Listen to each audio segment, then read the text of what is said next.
Jesus ক্রাইস্টের সৃষ্টিটা আল্লাহর কাছে হলো আদম আলাহ সালামের মতো সৃষ্টি। কারণ আদম আলাহ সালামকে আল্লাহ সুবহানাহু ওয়া তাআলা কোনো মানুষের, পুরুষ হোক কিংবা মহিলা হোক, ইন্টারভেনশন, তাদের হস্তক্ষেপ ছাড়াই আল্লাহ সুবহানাহু ওয়া তাআলা তাকে তৈরি করেছিলেন।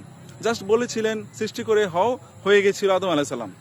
ঠিক একইভাবে ঈসা আলাইহিস সালাম অর্থাৎ জিসাস ক্রাইস্টের, যে তাকে তার মার গর্ভে সৃষ্টি করা হয়েছে জাস্ট আল্লাহর অর্ডারের মাধ্যমে। আল্লাহ বলেছেন হয়ে যেতে, হয়ে গেছে। এবং এখানে কোনো মেল ইন্টারভেনশন ছিল না।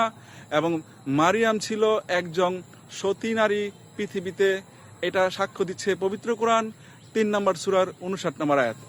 কোরআনের এই বিবরণ অর্থাৎ মেল ইন্টারভেনশন ছাড়া কিভাবে মারিয়াম তার পুত্র সন্তানের মা হলেন, এটা কিন্তু অনেক আধুনিক খ্রিস্টানও মানতে রাজি নয়, কারণ তারা সায়েন্সে বিশ্বাসী, অতি প্রাকৃতিক কোনো ঘটনাতে তারা বিশ্বাসী না। কিন্তু কোরআন চমৎকারভাবে তার সতীত্বের প্রমাণ দিয়ে যাচ্ছে 3 নম্বর সূরার 59 নম্বর আয়াতে, যে আল্লাহর ইশারায় মেরি পুত্র সন্তান লাভ করেছিলেন।